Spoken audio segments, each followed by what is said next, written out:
আর কে নারায়ণের ১৯৫৮ সালে masterpiece the guide. দারুণ একটা কাজ, তাই না?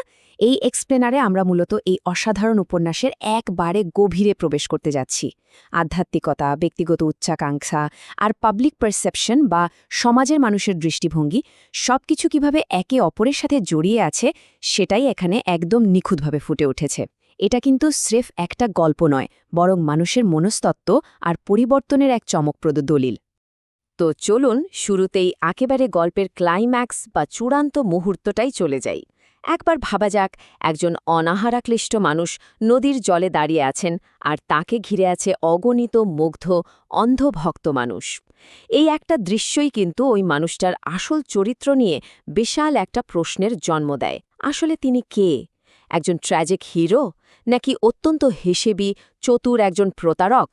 এই এক্সপ্লেনারে আমরা মূলত এই উত্তরটাই খোঁজার চেষ্টা করব। ১ নম্বর section, the guide and the archaeologist. চলুন শুরু করা যাক। গল্পের এই টাইমলাইন বা সময়রেখাটা খেয়াল করলে দেখা যাবে এর ন্যারেটিভ স্ট্রাকচারটা কতটা ব্রিলিয়েন্ট।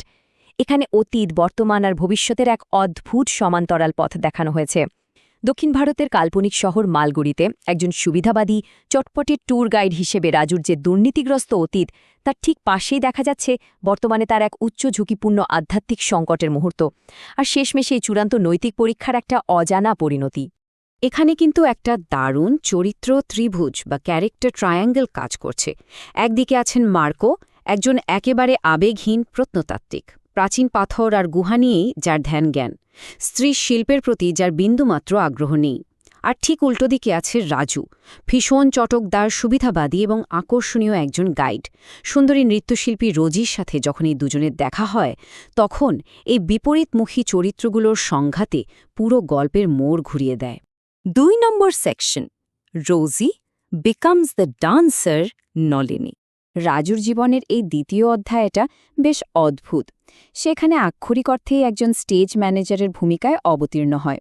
রোজি এমনিতে অসম্ভব গুণী একজন ক্লাসিক্যাল ডান্সার, কিন্তু আটকে ছিল একটা ভালোবাসাহীন দাম্পত্যে। মার্কো যখন রাজুর সাথে রোজির ইমোশনাল কানেকশনের কথা জানতে পারে, তখন সে তাকে ছুঁড়ে ফেলে, আর রোজি আশ্রয় নেয় রাজুর কাছে।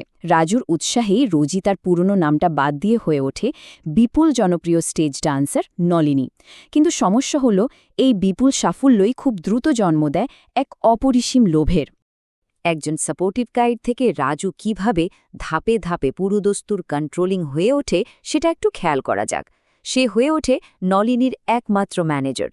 এরপর আধিপত্য ধরে রাখতে সে নলিনীকে তার বন্ধুবান্ধব থেকে একেবারে আলাদা করে ফেলে। তাকে নিছকই একটা টাকা কামানোর যন্ত্র বা ফাইন্যান্সিয়াল অবজেক্ট ভাবতে শুরু করে রাজু। আর শেষমেশ নিজের এই বিলাসবহুল জীবন আর পূর্ণ নিয়ন্ত্রণ বজায় রাখতে সে এমন এক মারাত্মক জালিয়াতি করে বসে যা সবকিছু ধ্বংস করে দেয়। এবার আসি ৩ নম্বর সেকশনে, ফর্জারি অ্যান্ড দ্য ইনএভিটেবল ফল। রাজুর এই দ্বিতীয় মুখোশটার পতন মূলত তার নিজের তীব্র ঈর্ষার কারণেই ঘটে। রোজিকে তার প্রাক্তন স্বামীর থেকে পুরোপুরি বিচ্ছিন্ন করে রাখার এক অদ্ভুত পাগলাটে জেদ তাকে একটা মারাত্মক আইনি ভুলের দিকে ঠেলে দেয়। মার্কো যখন রোজির গহনাগুলো ফেরত পাঠায়, রাজু তখন মাঝপথেই সেই চিঠিটা গায়েব করে দেয় এবং রোজির সই জাল করে রিসিট পাঠিয়ে দেয়। মানে সে চেয়েছিল মার্কোর সাথে রোজির শেষ যোগসূত্রটুকুও যেন চিরতরে মুছে যায়। আর এর কনসিকুয়েন্স বা পরিণতি, পুরো ২ বছরের কারাদণ্ড। সই জালিয়াতির এই একটা মাত্র ঘটনা রোজির সাথে তার সম্পর্ককে তো পুরোপুরি ধ্বংস করেই দেয়, সাথে তার সমস্ত বৈষয়িক ধন সম্পদও ধুলোয় মিশিয়ে দেয়। রাজু আবার একেবারে শূন্য হাতে এসে দাঁড়ায়। ৪ নম্বর সেকশন, দি অ্যাক্সিডেন্টাল হোলি ম্যান। জেল থেকে বের হওয়ার পর রাজুর যাওয়ার কিন্তু আর কোনো জায়গাই ছিল না। আর ঠিক এখানেই শুরু হয় গল্পের চূড়ান্ত পর্যায়। মঙ্গল নামের ছোট্ট একটা গ্রামে ঘটনাচক্রে রাজুর এক নতুন রূপান্তর ঘটে। সে গ্রামের বাইরের একটা পরিত্যক্ত মন্দিরে আশ্রয় নেয়। তার ওই শান্ত স্বভাব আর চুপচাপ বসে থাকা দেখে সাধারণ গ্রামবাসীরা তাকে পরম শ্রদ্ধেয় একজন সাধু বা আধ্যাত্মিক গুরু বলে ভুল করে বসে। মানে যাকে বলে একেবারে অ্যাক্সিডেন্টাল হোলি ম্যান। এখানে একটা দারুণ সাইকোলজিক্যাল ব্যাপার আছে। সমাজে একজন রক্ষাকর্তা বা আধ্যাত্মিক পথপ্রদর্শকের জন্য মানুষের যে একটা মরিয়া আকাঙ্ক্ষা থাকে, সেটা রাজুকে খুব সহজেই এই নতুন চরিত্রে ঢুকে পড়তে সাহায্য করে। সেও বেশ আইশ করে অস্পষ্ট সব আধ্যাত্মিক বচন দিতে শুরু করে, গ্রামবাসীদের দৈনন্দিন সমস্যার সমাধান করে দেয়, আর বিনিময়ে বিপুল সম্মান, খাবার আর নিরাপদ আশ্রয়। কিন্তু সে ঘুণাক্ষরেও বুঝতে পারেনি যে মানুষের এই পাবলিক পারসেপশন বা অন্ধবিশ্বাসই ধীরে ধীরে তার জন্য একটা বিশাল ফাঁদ হয়ে উঠছে। তবে এই আরামদায়ক মিথ্যার বুদবুদ তো একদিন ফাটবেই, তাই না? গ্রামে যখন এক ভয়াবহ খরা দেখা দেয়, তখন একটা সামান্য ভুল বোঝাবুঝি রাজুকে এমন এক কোণঠাসা অবস্থায় ফেলে দেয়, যেখান থেকে তার ওই চিরপরিচিত চাতুর্য দিয়েও সে আর বেরোতে পারে না। গ্রামবাসীরা ভুল করে বসে যে বৃষ্টি না আসা পর্যন্ত তাদের এই পরম পূজনীয় সাধু অনশন চালিয়ে যাবেন। ভাবা যায় অবস্থাটা। 5 নম্বর section, redemption or final performance. এই যে একটা অনিচ্ছাকৃত কমিটমেন্ট, এটাই কিন্তু গল্পের চূড়ান্ত উত্তেজনার জায়গা। একজন দুর্নীতিগ্রস্ত মানুষ যে কিনা মরিয়া কিছু গ্রামবাসীর সামনে সাধুর অভিনয় করছে, এর এথিক্যাল দিকটা একবার ভাবা যাক। যখন আর কোনো উপায় নেই, তখন রাজু মরিয়া হয়ে তার সারা জীবনের জালিয়াতি, লোভ আর কারসাজির কথা ভেলান নামের এক গ্রামবাসীর কাছে স্বীকার করে বসে। এই ভেলানি তাকে প্রথম মন্দিরে আবিষ্কার করেছিল। কিন্তু সবচেয়ে আশ্চর্যের বিষয় কি জানেন? এই স্বীকারোক্তিটা বিন্দুমাত্র কোনো পরিবর্তনই আনতে পারে না। ভেলানের বিশ্বাস এতটাই অটুট ছিল যে রাজুর এই কলঙ্কিত অতীত তার সেই ভক্তির কাছে একেবারে হার মানে। জনমত কতটা শক্তিশালী হতে পারে এটা তারই প্রমাণ। মানুষের এই অন্ধবিশ্বাস রাজুকে পুরোপুরি তার সাধু চরিত্রে বন্দী করে ফেলে। তার আর পালানোর কোনো পথই থাকে না। এবার এই অনশনের টাইমলাইনটা একটু খেয়াল করা যাক। প্রথম দিনে রাজু বাধ্য হয়ে অত্যন্ত অনিচ্ছায় অনশন শুরু করে। কিন্তু 5 নম্বর দিনে গিয়ে দেখা যায় এই অনশনরত সাধুর খবর চারদিকে ছড়িয়ে পড়েছে, মিডিয়ার জনতার ঢল নেমেছে। আর 11তম দিনে মারাত্মক দুর্বল রাজু তার সকালের রীতি পালন করতে গিয়ে নদীর জলেই লুটিয়ে পড়ে।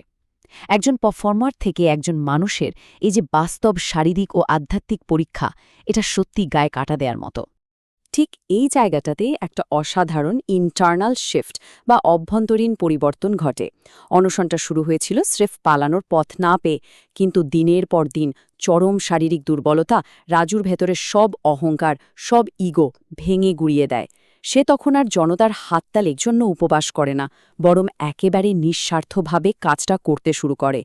হিসেবি প্রতারণা থেকে এটা কি তবে একটা সত্যিকারের আধ্যাত্মিক আত্মশুদ্ধি হতেও পারে? আর এখানেই আর কে নারায়ণের মনশিয়ানা।